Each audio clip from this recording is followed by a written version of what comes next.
needs a makeover?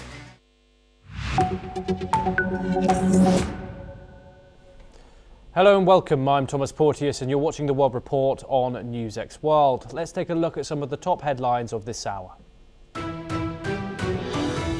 The US and Iran agreed to hold talks in Oman on Friday despite sharp differences over the scope of negotiations. Washington seeks to include Iran's missile program, while Tehran says only its nuclear file is on the table. Pakistan's military says at least 216 militants are killed in operations in Balochistan province. Authorities say the security operation has now ended.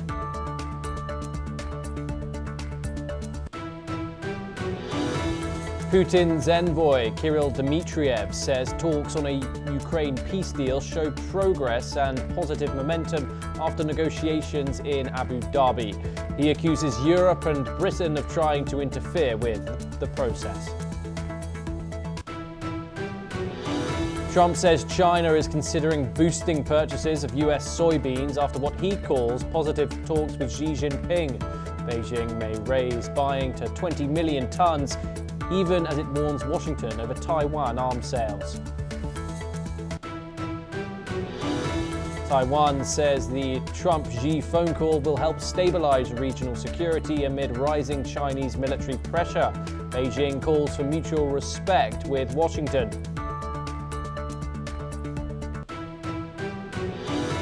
New York City joins the World Health Organization's Global Outbreak Response Network after Trump withdraws the US from the agency. The move by Democratic leaders defies the president and seeks to maintain global health cooperation. Cambodia's Prime Minister asks France for historical documents to help resolve a border dispute with Thailand. Phnom Penh also seeks French technical expertise and advisory support. UN Chief Guterres calls the expiry of the New START treaty a grave moment for global peace and security. He urges the US and Russia to quickly negotiate a new nuclear arms control framework.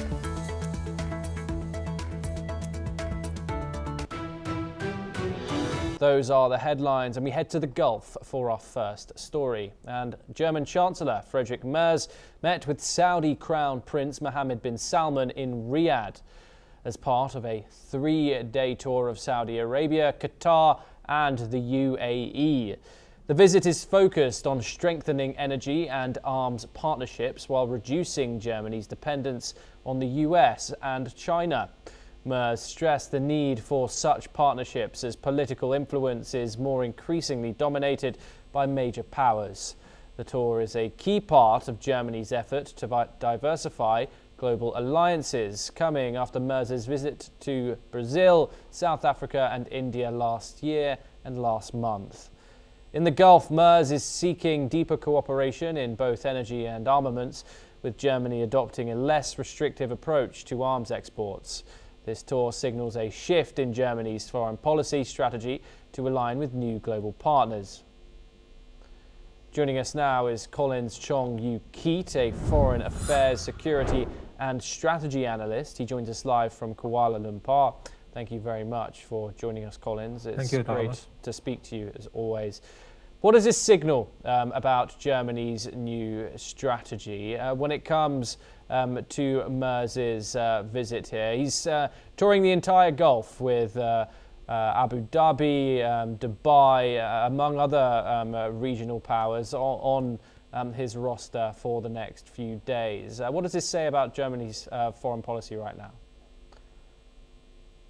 Well, we have seen how the tour reflects this broader shift with Germany in terms of prioritizing more on the core areas of economic and strategic returns in terms of investment, energy security and geopolitical maneuvering. We have seen how this is also a departure from this emphasis on values, and of course also this is also a strategic fallback option for Germany. And we have seen how the importance of the Gulf, especially Saudi Arabia, in terms of securing the needed energy security and supply chain resilience.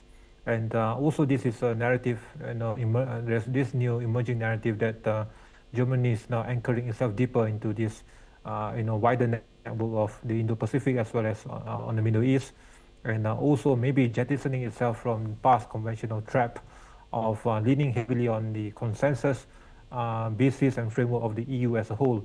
So this, this new tool and drive is a signal of this new willingness to act faster, more independently of the EU, somewhat closer to the styles of both the US and UK. So, and this also will elevate the status of Germany now as a credible and serious actor, especially in the sphere of deepening new presence and footprint in the Indo-Pacific and in the Middle East. So we have seen how this is a new alignment of Germany, more pragmatic alignment and posture to increase the returns in terms of energy security, as well as in line with this more of strategic realist approach to prioritize the needs and national interests of Germany, especially in the short-term period. Thomas. And of course, the shock of losing Russian energy in 2022 exposed Germany's vulnerability to a rapid search for alternative suppliers. Is this Gulf outreach primarily about energy security, or is energy being used as the gateway for a much broader geopolitical alignment? It is part of the equation, of course. We cannot discount the, of course, also the factors of, this transition away from this conventional trap of the past, and the need also for Germany to have this shift from its previous trappings of its foreign policies to play a deeper role. We have seen that before over the past couple of years now with increased power presence in Southeast Asia in terms of, pragmatic power posture and hard power, display in this part of the world. But also, of course, we've seen how the compelling need to strengthen the energy options and needs for Germany, especially for the next decade. And Saudi Arabia now represents this strategic pillar in terms of energy transition, not only being bound by this conventional fossil fuel-led growth, but also with the parallel approaches and models of Saudi Arabia now that is also in line with Germany's new focus areas in terms of green hydrogen, in terms of this whole model of energy transition. But primarily it is to secure the needs for the short term for both countries, especially for Germany, the security, the energy security that is needed from this region, especially from Saudi Arabia, will be paramount. And also this will also mark a decisive phase in terms of this granting this new geopolitical access to Germany in terms of the wider Middle Eastern region as well as the Gulf region, and also to represent a wider footprint in the platform of the global South. This is also a continuation of that push, but more emphasis is being put on the importance of diplomacy and energy security also especially for Germany in the transition towards jettisoning away from this reliance on Russia. Collins, do stay with us as we turn to East Asia for our next story. And China has opposed the United States' plan to create a preferential trade bloc with allies for critical minerals, saying it undermines the international economic and trade order. Chinese Foreign Ministry spokesperson Lin Jian expressed concern over the move, calling it a step away from an open and inclusive global trade environment. Lin stressed that a universally beneficial trade framework is in the common interest of all countries and that exclusionary rules should be avoided. This statement comes as the US looks to form a trade group with allies to secure mineral supply chains. Let's take a listen in. 维护开放、包容、普惠的国际贸易环境，符合各国的共同利益。各方都有责任为维护关键矿产的全球产供链稳定与安全发挥建设性作用。同时，我们反对任何国家以小圈子的规则破坏国际经贸秩序。 Collins, critical minerals are rapidly becoming as strategically important in the 21st century as oil was in the 20th. Are we entering an era where control over minerals becomes a central pillar of great power competition? Yes, we have seen how for the past few decades now, Beijing has positioned itself as the natural leader and center and hub of the world in terms of the whole processes for mining, refining, processing of these critical minerals, rare earths especially, and and this response is manifestation of how it is now growing increasingly anxious and wary of the reach and of course on the impact of the U.S. strategy to contain the continued dominance of China in these aspects. And we have seen how while China still dominates certain phases in terms of upstream mining capacities in certain countries, especially in Africa, in Latin America, but its true dominance lies in the grip hold now in the face of refining and processing. And this is precisely where the US is trying to also pry this dominance away from China by aligning itself more with conventional allies, with Australia, with Japan, with the new deals in terms of critical minerals being inked recently with Australia and Japan, and also with other countries, including Malaysia and other ASEAN partners. So they are now, Washington is now investing heavily in these areas, and to, of course, this response also showcases the growing fear on the part of Beijing in terms of the future impact that this will have, coupled with other parallel efforts in place to have from tax sanctions to tariffs, and of course this is a multi-pronged front to contain the almost unchecked Chinese grip on these critical areas. And critical minerals will still remain a critical part of President Trump's approach when it comes to dealing with China, and there's no is expected for China to react that way in terms of the overall containment capacity and the impact and the influence of this and the efficacy of these approaches being done by the Trump administration to consolidate and to synergize current allies in the Western world, and of course also at the same time to provide this new pressure for China that the era where there's this unchecked dominance on these sectors is now over under President Trump's watch. And many US allies who will be at those negotiations today, they trade heavily with China while also seeking American security guarantees. Of course, Washington argues that China's dominance of this industry creates a national security risk. How realistic is it to expect US allies to choose sides on critical minerals without damaging their own economies? Well, of course, they have been trapped between a rock and a hard place, and it's increasingly difficult for them to maneuver this complex navigation, in balancing the needs of these countries, because on one hand, they still rely deeply on China in terms of investment, in terms of market support and access, and also, for economic reasons. And but on the other hand, they are also almost, entirely dependent on the U.S. for its security umbrella and security support and defense deterrence, capacities. And as I've stated, they can't have the best of both worlds. They can't have the cake and eat it too. So we have seen how they are now increasingly being pushed further, and still, I don't see any movements or efforts to deviate from their conventional policies of maintaining this strategic hedging and recalibration.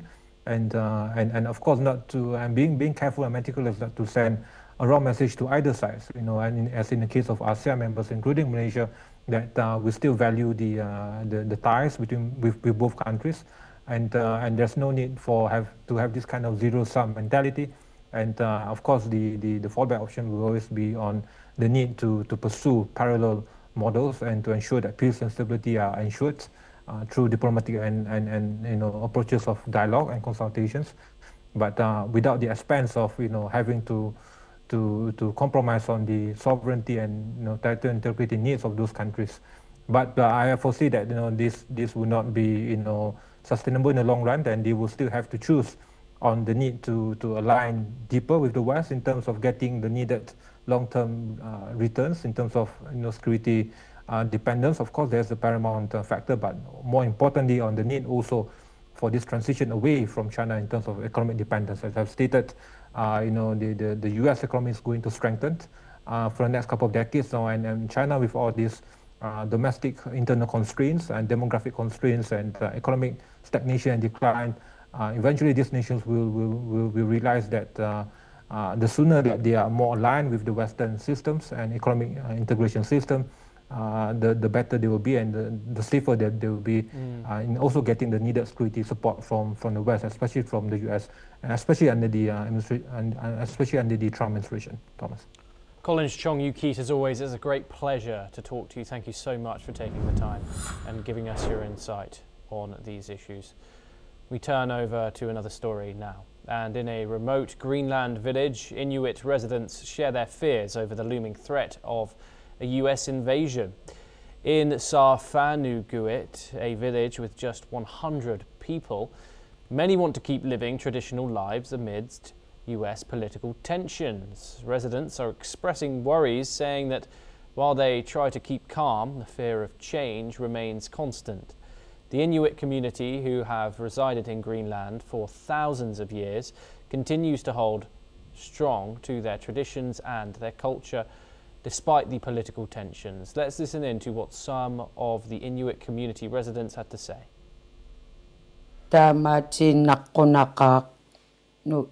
Unitsinnaqqunaqaaq kalallit uagut nammini inooriasarpu atuinnarusunnaqaaq killiffi pillugu soongunami TikTok-kikku allaku social media-kku malinnaaneri annertuneruussuugami pikkunarsinnaavoq taakkua nassuiaanniarneri soorlu spillikku allakkullu sorsuttuni takusarerlutik taama isikkoqalersit sisoqarnissaanu aarlerisut inooriaasi allangortippallaanginnissaa taakkua perusunnarneruussuup pingaartununaqa eqqartorpallaangalarput taamaallaat so ilaana eqqartorsunnaasarparput erngummalluta imaluunniit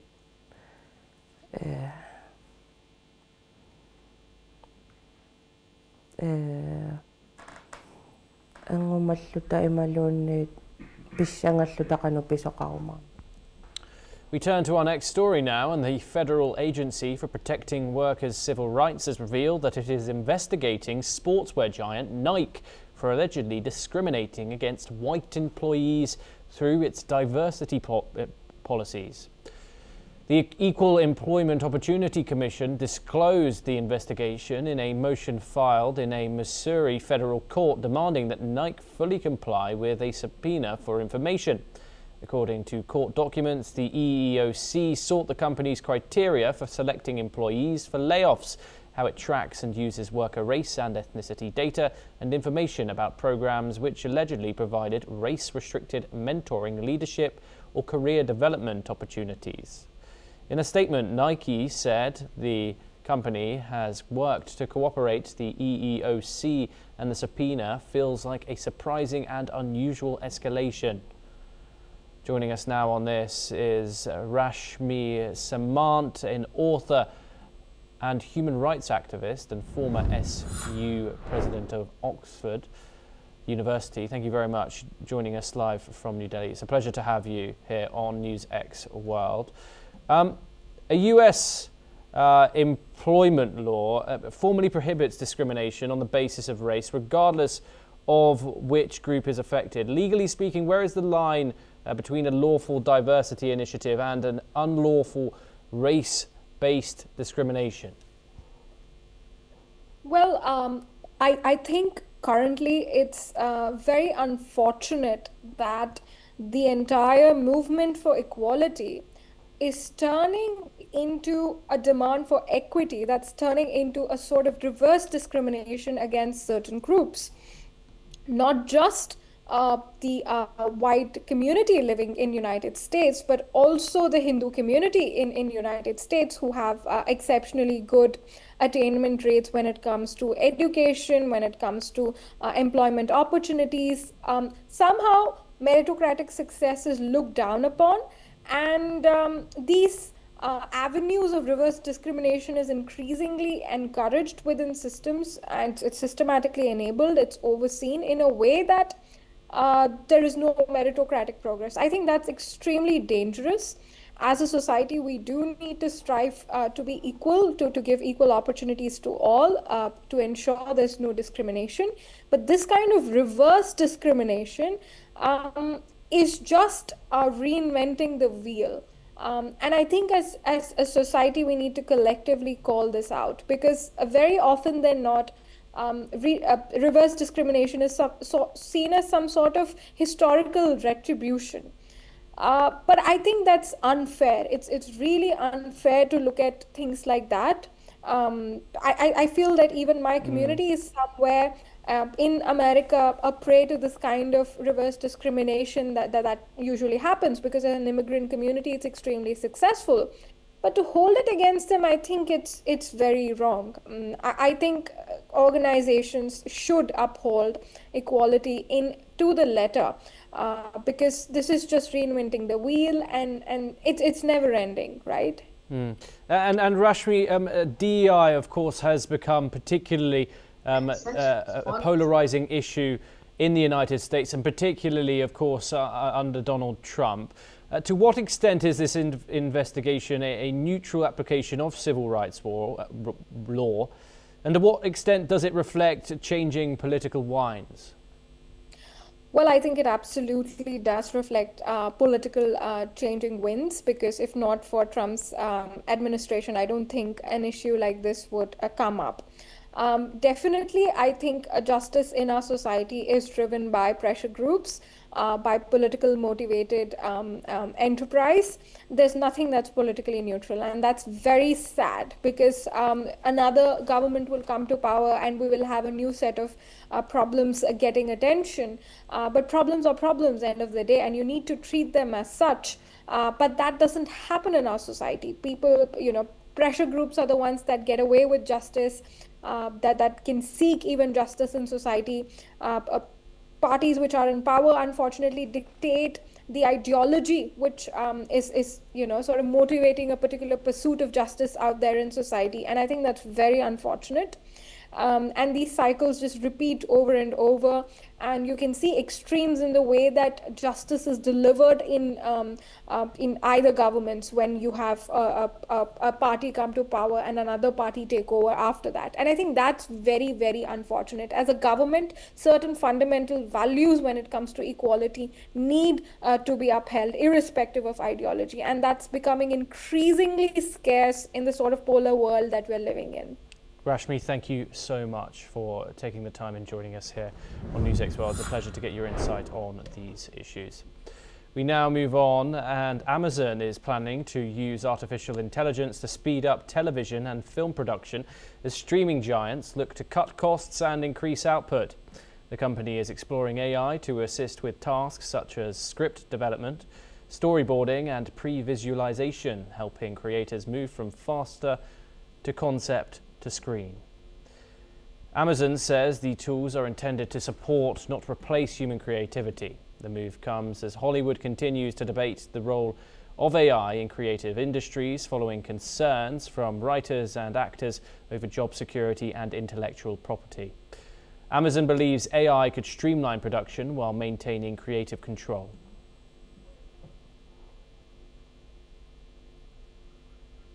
Well, that's all that we have time for this hour. Keep watching NewsX World for more international news updates.